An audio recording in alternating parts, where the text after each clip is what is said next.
The old city of Khiva is an ocean of baked earth. Every wall, street, and roof is yellow mud brick, bleeding into the surrounding desert. Then a massive turquoise dome shatters the horizon. In a dense, chaotic labyrinth where every alley looks identical, this floating blue crown acts as the city's geographical compass. It is impossible to lose your bearings as long as you can spot it. Looking at its scale and dominating position, you would naturally assume this is the seat of power, the palace of a Khan or royal conqueror. The truth is much stranger. The most prominent structure in Khiva is the tomb of a 13th century furrier and wrestler named Pahlavan Mahmud. To understand how a working-class tradesman claimed the absolute center of a royal city, we have to leave the blinding streets and undertake the physical journey inside. The baseline experience in Khiva is bright, loud, and choked with dry dust from the trade routes. The moment you step through the high arch of the mausoleum entrance, the temperature drops and the noise of the city abruptly cuts out. This is an intentional use of spatial rhythm. The heavy, thick masonry is engineered to physically sever you from the distractions of the secular world. As you emerge into the inner courtyard, the space opens back up, but the atmosphere remains heavily muted. Your eyes adjust to the shade and your pace slows. This calm environment provides the mental space needed to grasp the historical contradictions of the man buried here.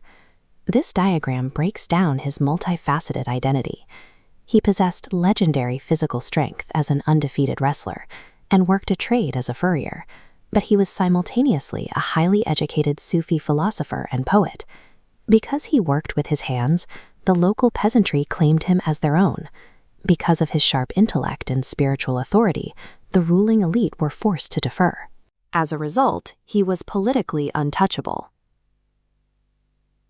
This quiet courtyard is a necessary palate cleanser, a mandatory pause before you face the overwhelming density of the tomb that waits inside. Step into the main chamber, and your vision is immediately flooded with dark, deep blue. This visual breakdown demonstrates the architectural principle of horror vacui, the fear of empty space.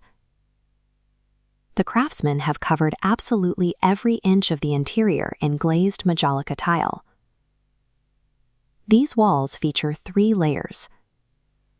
First, the outer framing uses Arabic calligraphy to create a sacred text boundary.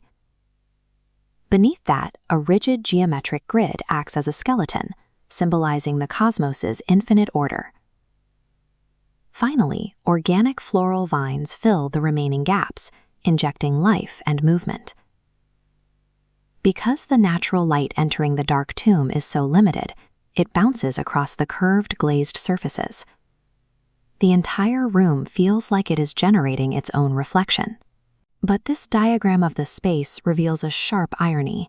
The central tomb belongs to the tradesmen, yet tucked into the surrounding alcoves are the ornate sarcophagi of Khiva's actual royalty. By placing their sarcophagi within these walls, the Khans merged their own secular legacy with the saints' spiritual protection. Proximity to the city's most revered figure ensured that even after their dynasties fell, the rulers remained anchored to the daily prayers and collective memory of the citizens. That calculation made centuries ago is still playing out in real time today. Most global heritage monuments of this scale eventually become sterile.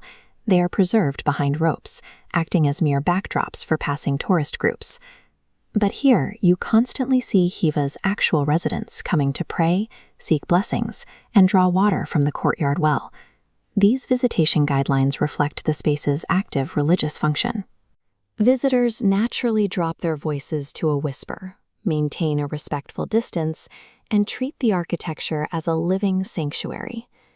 As the late afternoon light hits the courtyard walls, the physical structure softens. The intricate tile work and grand dome provide the frame, but the monument's true weight comes from its role as a living intersection.